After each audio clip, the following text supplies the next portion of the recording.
Nous sommes quelque part en province, dans la campagne, c'est l'automne. Dans cette famille, on sait qu'il va falloir bientôt s'activer pour rentrer au garage ou à la cave tout ce qui craint le gel, la pluie, la neige, bref, toutes les intempéries de l'hiver. Il va falloir rentrer le barbecue, il va falloir rentrer la table de jardin, la balancelle, les balançoires. Et Christophe, 12 ans, veut lui apporter sa quote-part et il a décidé de rentrer lui-même le grand bac en bois dans lequel est plantée la verveine à laquelle tout le monde tient tellement pour les bonnes tisanes qu'elle permet. Et alors il est allé chercher la baramine, une espèce de grande barre de fer de son papa. Il essaye par petits coups de pousser ce bac. Il est allé aussi chercher le pied de biche pour faire levier.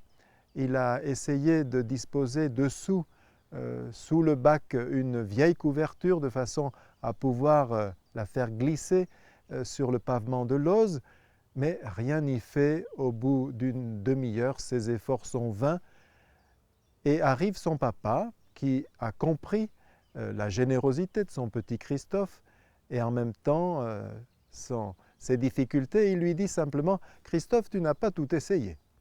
« Eh bien si, papa, j'ai tout essayé. J'ai même essayé de glisser mon skateboard avec ses roulettes dessous pour essayer de le faire rouler plus facilement, mais ça ne fait pas, ça l'écraser. » « Non, tu n'as pas tout essayé. Tu ne m'as pas demandé mon aide. » Vis-à-vis de Dieu, est-ce que nous n'en sommes pas là aujourd'hui, notre société? Nous nous efforçons de faire quantité de choses, mais est-ce que nous lui demandons son aide? Or, il l'a dit, nous a encouragés, demandez, vous recevrez, cherchez, vous trouverez, frappez et la porte vous sera ouverte. Dans l'Église catholique, nous avons la pratique des neuvaines. Pendant 9 jours, nous disons une prière où nous lisons une méditation adressée à un saint ou directement au Seigneur. On raconte qu'une communauté de religieuses du Proche-Orient vivait de son jardin des produits de maraîchage au fond qu'elles emportaient, les religieuses emportaient leurs cajots de poivrons, de tomates, de pommes de terre, de poireaux, de cornichons jusqu'au marché voisin. Mais les sœurs se fatiguaient à porter à la main tous ces poids très lourds. Alors elles décidèrent, parce qu'elles étaient très pauvres et qu'elles ne pouvaient pas en acheter un, de demander à Saint Joseph de leur procurer un âne. Elles décidèrent de terminer l'office du milieu du jour par une prière qu'elles avaient composée. Saint Joseph, vous qui vous êtes occupé magnifiquement de la Sainte Famille, qui avez veillé à tous les soucis matériels pour que ni Jésus ni votre épouse Marie ne manquent de rien, nous vous demandons de nous obtenir, s'il vous plaît, un âne qui nous rendrait tellement service pour porter au marché nos productions de légumes, etc., etc. C'était sans doute mieux composé que cela encore. Les 9 jours passent. Le lendemain de la fin de la neuvaine, on sonne à la porte d'entrée du monastère. La sœur portière va ouvrir et quelle n'est pas sa surprise de voir un monsieur qui tient par la bride un âne et qui lui explique « Voilà, mes sœurs, nous l'avons en trop, cet âne. Or, il est très vaillant et très docile et nous avons pensé qu'il vous rendrait service. Simplement, il a un petit handicap. Cet âne est né sans sa queue, ce qui suppose de veiller particulièrement sur lui. Il faut que vous chassiez les mouches avant qu'elles ne fassent des dégâts sur sa peau, puisqu'il ne peut plus les chasser avec sa queue. » Qu'à cela ne tienne, la sœur est toute contente et quand elle va annoncer cela à la communauté se met à chanter des Alléluia en l'honneur de Saint Joseph pour le remercier de son intercession.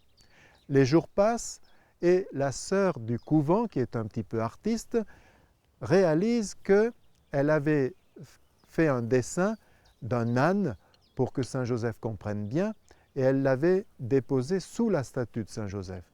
Et elle pense qu'elle peut aller retirer son dessin puisque Saint Joseph a répondu et magnifiquement. Donc elle va à la chapelle chercher le dessin et elle s'aperçoit alors que dans sa précipitation, elle avait oublié de dessiner la queue. Saint Joseph avait répondu précisément et avec humour. Alors, si vous faites une neuvaine à Saint Joseph, j'allais dire, n'oubliez pas de dessiner la queue. N'oubliez pas de préciser les détails de ce que vous désirez. C'est vrai qu'au niveau de la prière de demande, nous ressemblons peut-être à ce paysan que décrit Dorothée de Gaza.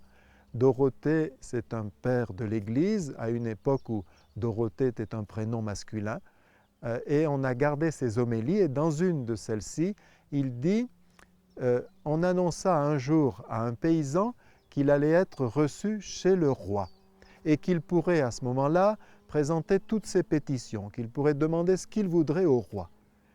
Le jour de la visite arrive, on conduit le brave paysan jusqu'au palais, puis jusqu'au roi, mais à ce moment-là, tellement ému, il ne demanda qu'un quintal de fumier. Un quintal de fumier, 100 kilos de fumier, c'est-à-dire à peine 3 brouettes.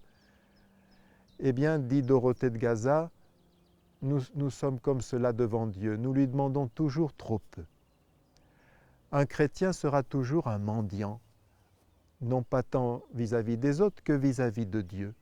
Et il se plaît à lui demander son pain quotidien, les petits détails de la vie, mais aussi les plus grandes choses comme l'accroissement des vertus théologales, la foi, l'espérance et la charité, l'approfondissement du mystère de la croix, l'Esprit Saint en personne, etc., etc. Et le chrétien lit d'une façon spéciale ce qui est écrit dans les Actes des Apôtres. On nous dit que Jésus a dit qu'il y a plus de joie à donner qu'à recevoir. C'est évidemment une invitation à donner de nous-mêmes, à être généreux. C'est une recommandation de Jésus, mais n'est-ce pas aussi une confidence? N'est-ce pas lui aussi qui a de la joie à nous donner? Interrogeons notre cœur de maman, notre cœur de papa, notre cœur de grand-père, de grand-mère, interrogeons notre cœur de parrain, marraine, et nous verrons que nous aimons être sollicités. Alors, c'est cette joie qu'il faut donner au Seigneur.